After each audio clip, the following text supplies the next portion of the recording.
Thank you. Let me get this down so that it doesn't hide my face from you folks. I thought first I'd read some excerpts from the book, and then we'll do the Q&A, then I'll do the signing. Does that suit everybody? Because if it doesn't, tough titty. That's how we're doing it.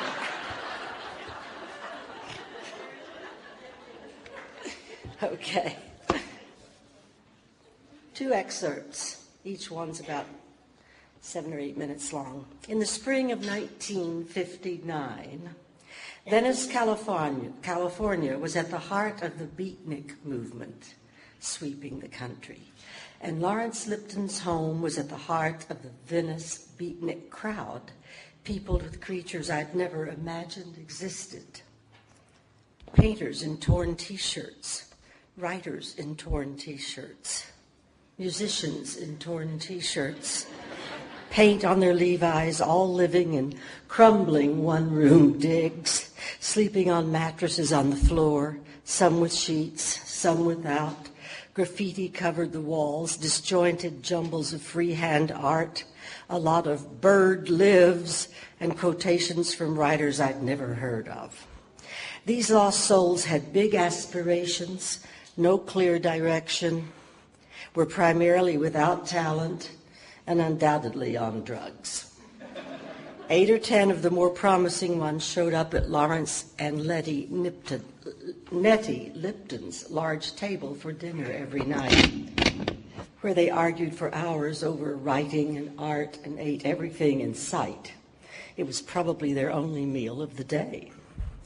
Lawrence and Nettie kindly welcomed Darren and me. He was one of the ones who got away, by the way. Fresh from an appearance on The Tonight Show with Johnny Carson, Lawrence was writing the huge success of his recent book. Darren fit right in with this heady crowd, apparently Lawrence's pet. Larry and Nettie had the beautiful custom of calling each other by double endearments. Sweetheart darling, lovey precious, baby dear.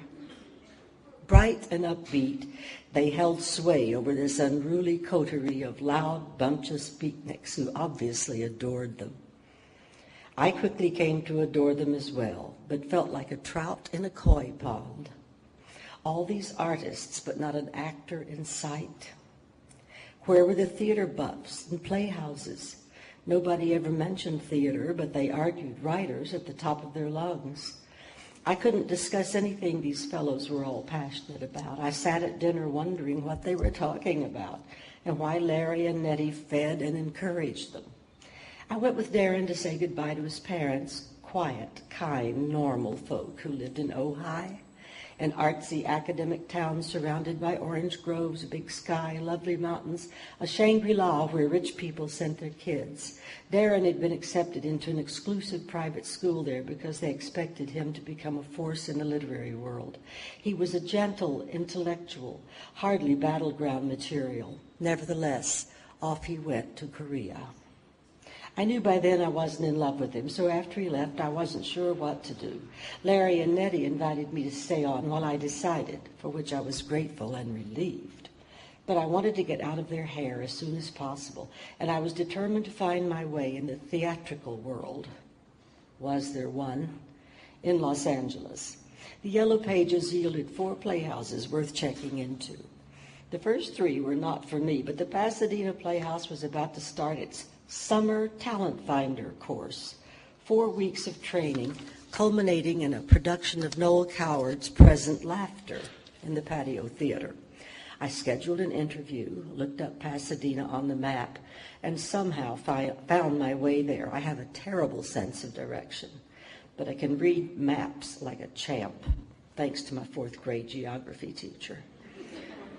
The powers that be talked to me for an hour, had me read a couple of scenes, and accepted me. But it would be on my dime, and I only had a few dimes left, and only 4 weeks to make some money, but where and how? A falling-down old hotel on the beach in Venice provided a haven for artists. In the once elaborate lobby, proud in the 1930s, now decrepit and probably unsafe, Art students gathered by the dozens to sketch and paint, earnestly soaking up the expertise of their guru du jour, a guy named Randy. He was looking for new models, nude models. The pay was twice the minimum wage, $2 an hour. A fortune. $2 an hour. But nude, you see. But $2. But nude, as in naked. I brought it up at dinner, and the crowd around the table couldn't comprehend why I wasn't jumping at this easy money. $2 an hour? Oh, for crying out tears. What's the matter with you, Oklahoma? Jesus, man, get with it. Well, can you believe this chick? What are you, honey, from outer space? Nettie said in her soft voice, "It's all right, Rue, sweetheart, darling, it's art." Then they all went back to discussing Jack Kerouac. Oh, it's all right, it's art. I take off all my clothes, climb onto a platform, and pose butt naked for an hour. And I get $2. And it's art. An actress is required to expose her innermost being, raw emotions, nothing hidden, I reasoned. This is only exposing my body in front of a group of 50 art students for $2 an hour. I visited the art class and watched the proceedings, hoping the ancient ceiling wouldn't fall in on me. The students were intent on their work, focusing on sketching, while the models, some not in the greatest shape, were supremely matter of fact as they shed their robes, took center stage, and tried to strike interesting poses. Perfectly immobile for 20 minutes, 3 poses an hour. As I watched, I thought, I can do better than that. After all that dancing, I was graceful, imaginative, and could hold a pose for 20 minutes without tiring. Heck, I figured I'd be a natural. Randy told me I could start the next day, and if I was satisfactory, work 2 or 3 sessions a week. And it was a very well-paying gig, he reminded me, to be paid in cash on the spot. Ah, that next day is forever etched in my memory. In Nettie's old beige chenille bathrobe, I climbed the steps onto the stage and slipped off my sandals. I dropped the robe nonchalantly off my shoulders, strode center stage, naked as a jaybird, and struck a pose. The students bent intently over their sketch pads. Attempting to relax, I breathed lightly, not moving a muscle, and tried not to wonder if they were all noticing how small my breasts were. Okay, everybody cool it a few, said Randy, walking through the standing artists, pointing out this and that. I didn't know whether to put my robe on or not. Everyone ignored me. I might as well have been a bowl of fruit. After 2 more 20-minute sessions, Randy called an end to the class, and I went over to put on my robe. You're good, honey, Randy told me. Come back Wednesday at 3. And he gave me 2 crisp, lovely $1 bills. I'd been searching the paper for real jobs and saw that the Harlequin Supper Club in Azusa was looking for, quote, singing and dancing waitresses to present musical material, unquote, 15 minutes east of Pasadena, a bit of a schlep. But I could dance, I could sing passably, I was a choreographer, and although I was never a waitress, at least not yet, the owner felt I could swing it. After posing the following Wednesday, I told Randy I'd found a steady job and wouldn't be available anymore. It had been stressful for me, standing there nude, even if they did see me as a bowl of fruit. I'm sorry to lose you, he said. Will you at least share a farewell glass of wine with me this evening? The lobby won't be available. Come to my room in the basement of the hotel. Your room, says I.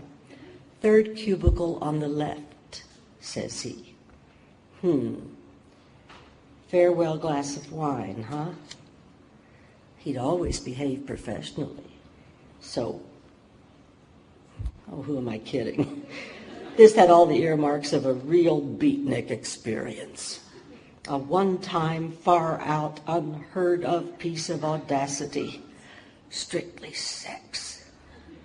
But dare I? Dare I? Did I dare? Oh, I dare say I did.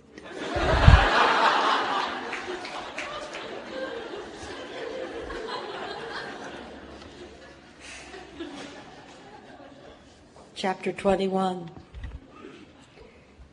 When I opened the bright yellow pilot script from NBC, by the way, this is 1985 now, a tingle ran up my spine, giving rise to a strong, immediate feeling.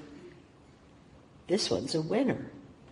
The Golden Girls storyline concerned 4 women of a certain age joining up for financial reasons to share a house, but finding in each other the love and support of a family. I started reading, and I started laughing.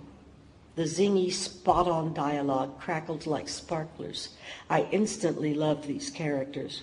Sophia, the nursing home escapee, with outlandish tales of her Sicilian girlhood. Dorothy, the acerbic divorcee with a wisecrack for every occasion. Rose, the farm-fresh ninny, with her sweetly guileless take on life. And ooh la la, Blanche, the southern miss with her free, joyful sexuality and sassiness. And here's a little scene between Blanche, Dorothy, and Rose that was in the pilot script. Oh, Dorothy, can I borrow your mink stole? It's Miami in June. Only cats are wearing fur. Are you going out? No.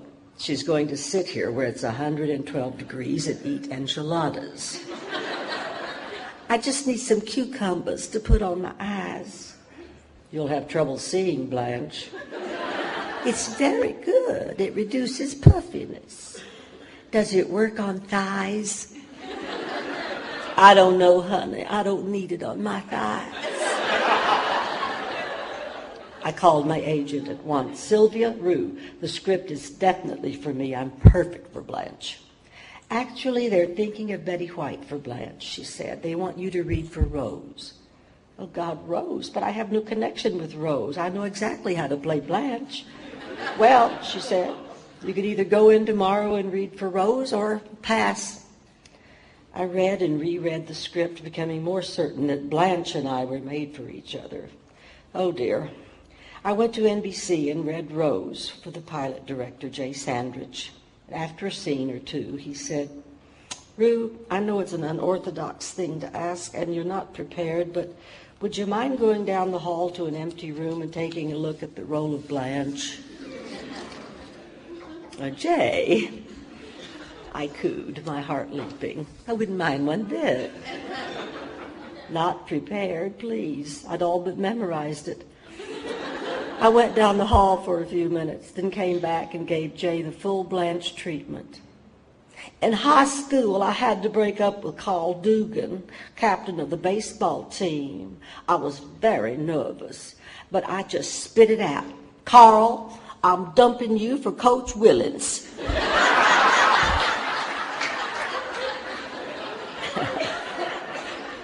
Next day, they asked Betty White to come in and read Rose opposite my Blanche. Caught by surprise, Betty gave Rose an absolutely hilarious interpretation with a childlike charm that was not your run-of-the-mill ninny. Oh, what a great day. It's like life is a great big weenie roast and I'm the biggest weenie. Susan Harris, the creator of the series, called me later that day. Rue, we offered B. Arthur the role of Dorothy, but she turned it down, she said. Do you think you could help persuade her? I hadn't seen Bea in 7 years. We didn't really stay in touch after Maud closed in 1978 because, for one thing, she kept the Greek on her party guest list while I was summarily removed. Being excluded from my former pals' parties hurt my feelings, but I didn't hold that against Bea. The Greek was great at parties. Hell, I should have kept him on my party list instead of marrying him. Over the years, I'd hear news of Bea through a grapevine. Woody Allen play at Lincoln Center, a couple of pilots that fell on their fannies. But I loved working with Bea, and she was perfect for Dorothy. I was on the phone within minutes. Bea, can you tell me why you're not jumping at the best script to come along in 20 years? Because, Rue. Bea replied in her distinctive baritone, I don't want to do Maud and Vivian meet Sue Ann Nivens. Boring. No, Bea, I'm doing the sex pot, Blanche. Betty is the dimwit. A pause, then, oh, really? Well, now that's interesting. Within a day or two, NBC had us three, along with Estelle Getty, who'd already been hired as Sophia, come in to read for the big suits. We read cold, no rehearsal, but the chemistry was plain as a preacher's daughter. This is a scene now between Blanche, Dorothy, and Rose. Blanche enters. Oh, Rose, I'm borrowing your earrings. Lord, I'd love to get a facelift by 8 o'clock. Blanche, who is Harry? Oh, girls, he's just wonderful. He's very gallant. He's a perfect gentleman. He's a great dancer and doesn't make noises when he chews. Chewing. That's way up there on my list. Comes right after intelligent. He doesn't talk loud at the movies, doesn't take his own pulse, and he's still interested. In what? We had those guys wetting their pants, and bam, that afternoon, it was settled. Like Rose says, Dorothy, you're the smart one, and Blanche, you're the sexy one, and Sophia, you're the old one, and I'm the nice one. Everybody always likes me. To which Sophia replies, the old one isn't so crazy about you. We taped the pilot, which had the audience inebriated with laughter, and were picked up by NBC for 13 episodes to begin taping in July. Sheer heaven. That's that.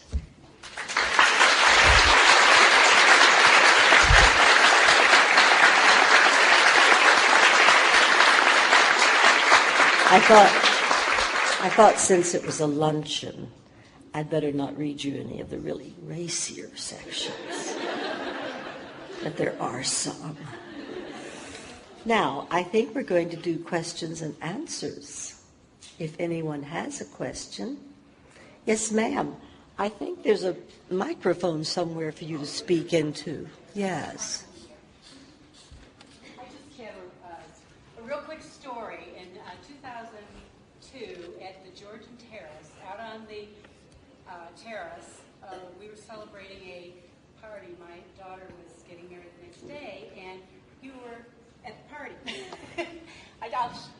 So my first question is, I wonder if I could have a picture so that I could have a picture with the Golden Girl too, and to put on my refrigerator. You know what I thought you were going to say is that you and I look so much alike. Yes. Well, I'm flattered. Hasn't anyone ever told you that? No. Don't we look alike? Somewhat. Well, let's get our picture made if you have a camera. Okay. Can somebody do that? Or I can One of these gentlemen can do it. I borrowed that off of her refrigerator. She doesn't know, so I'm going to...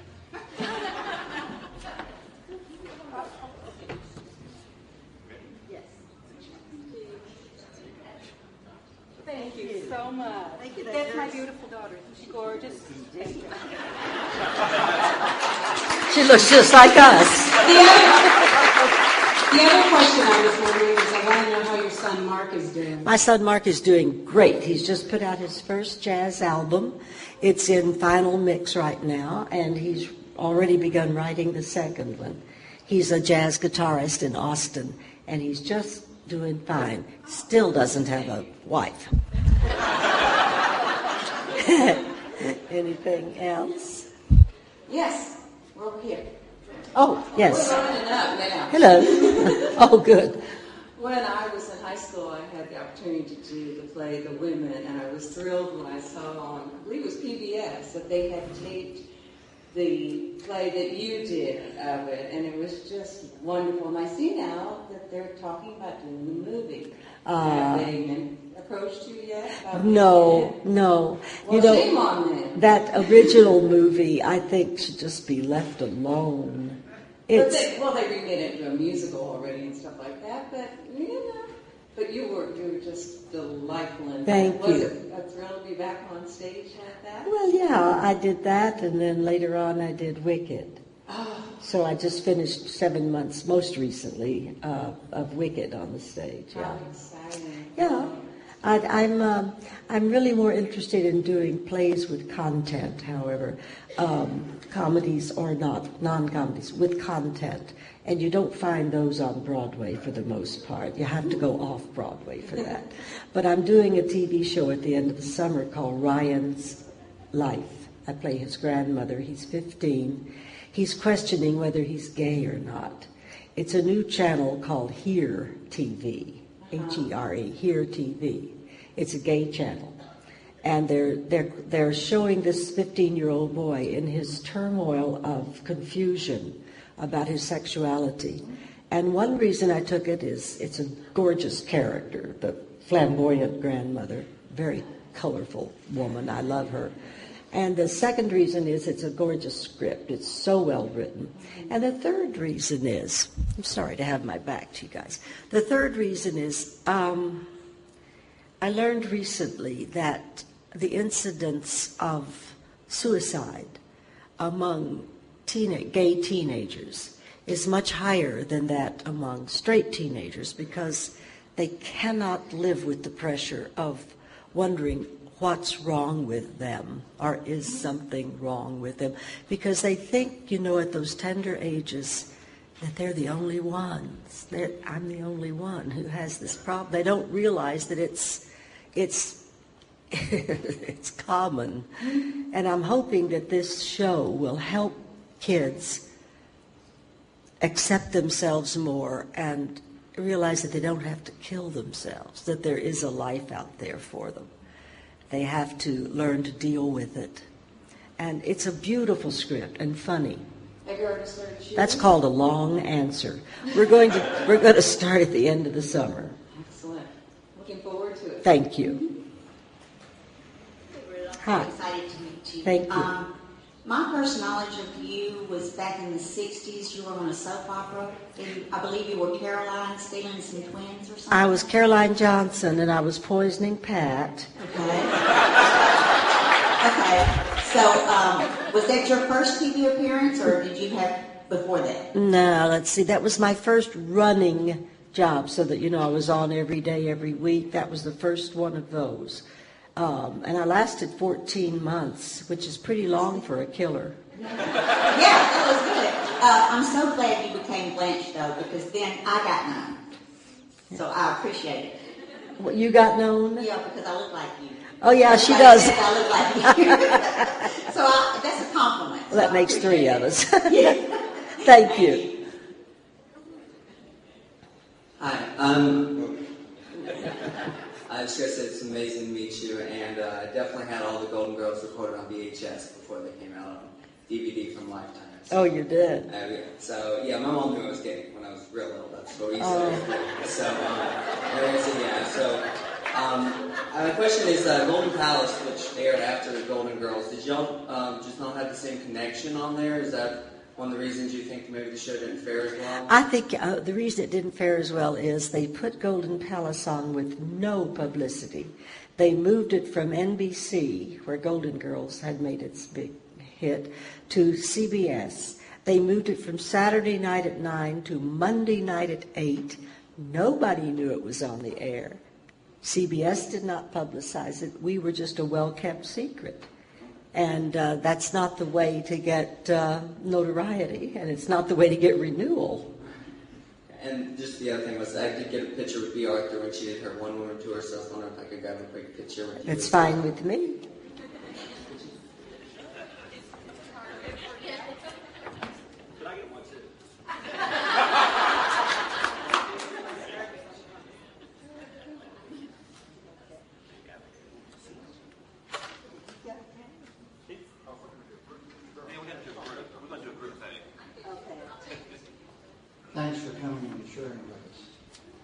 It's a real privilege. Thank you.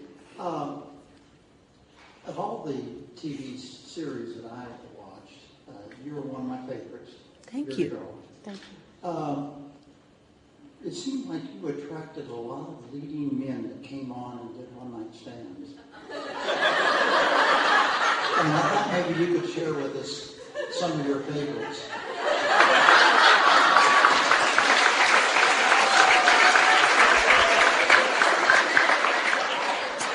You know, you're going to have to pique my memory because I can't quite remember who all I went out with.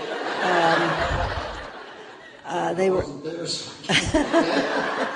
they were all so sort of heartbreaking, I felt, because Blanche was so in love with George, who had died, and she was a widow, and she kept looking for a replacement for George, but nobody ever came close. And everybody was, I guess, so disappointing to her.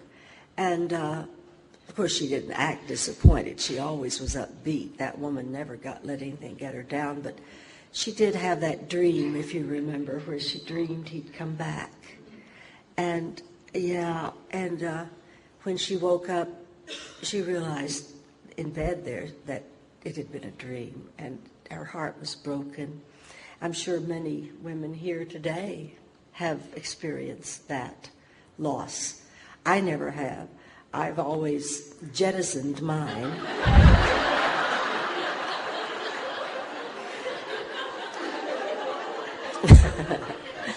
Except for the first one who left me. But I would have sent a couple of them. Oh, gosh, how far can you go in the solar system? It takes an awfully long time to get out to Pluto, I know that.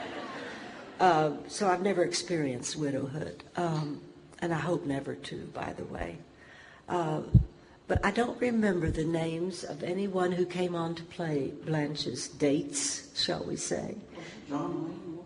No, John Wayne was in Maud. I worked with him on Maud. Oh, I wouldn't have forgotten him. Well, anyway, we've all enjoyed you so much. Thank you. Thank you for sharing this. You're going to sign your book a little bit later? I am, as soon as we all shut up. Hi. I'm very nervous to be standing in front of Blanche. Well, maybe you'd like me to come down there and give you a hug. Well, honey, that was what I was going to ask you. That's what I was going to ask you. In your book, you said that before the Golden Girls, that B. Arthur and Estelle Getty had already had a big gay following, that they were very big with the gay community. Yes. And now that the Golden Girls is a classic, you have a big gay following as well. Did that ever surprise you? I bet it made them jealous. Oh, yeah. There's many a drag queens wanting to be Blanche. I did not expect it at Really? all. No, I didn't expect it. And I'm happy with it. You certainly do. You certainly do. And I was very hesitant to ask you this, but I thought I'll be damned if I'm going to let this pass. I would love to have a hug from you. So. Oh, see? Self-fulfilling prophecy.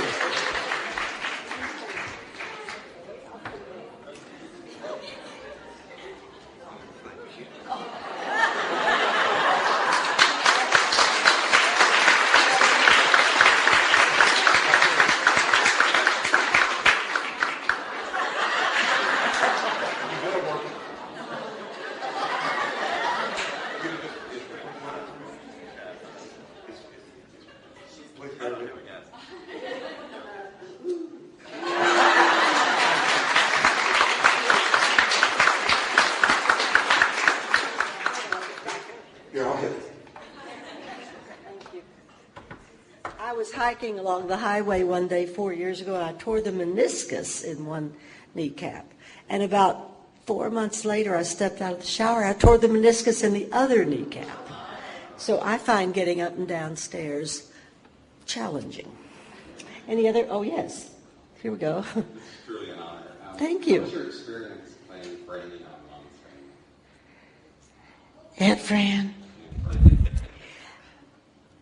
I was somewhat bored with Aunt Fran. She wore little Peter Pan collars. And that, she was very old-fashioned and prim and proper, and she didn't give me nearly enough to do as an actress. I mean, it was just like falling off of. Now, Blanche was another challenge that I got to keep my appetite whetted. I was so glad when they choked Aunt Fran on a chicken bone. Because I wouldn't have been available for Golden Girls. And I think that would have just about broken my heart.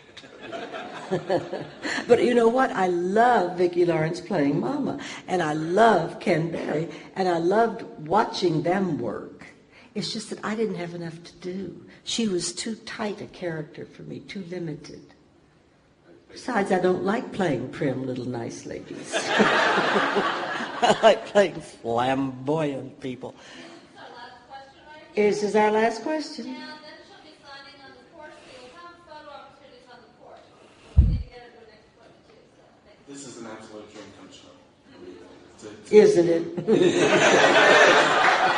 I can't tell you what you mean to me. Well, you thank and your character. you. But you were on The View recently, and I just loved they had asked you, what are you and Blanche, you're alike in a lot of ways, and your response was just great. I wondered if you could share that with I'll be glad to. It's also on the jacket of the book, which you'll run across if you buy a book. People ask me if I'm like Blanche, if we're one and the same, and I always say, let's just check the facts. Blanche is a man-crazy, sex-driven, glamorous, vain Southern belle from Atlanta, Georgia.